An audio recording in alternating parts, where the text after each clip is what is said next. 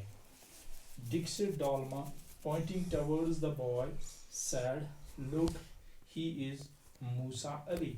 After exchanging pleasantries, Dalma asked Musa Ali to tell them something about the Bactrian camel.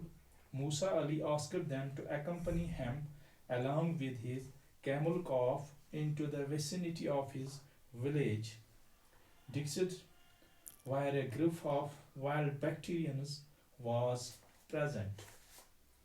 The Bactrian camel is originally a native of Mongolia, where it is called the Haftakai.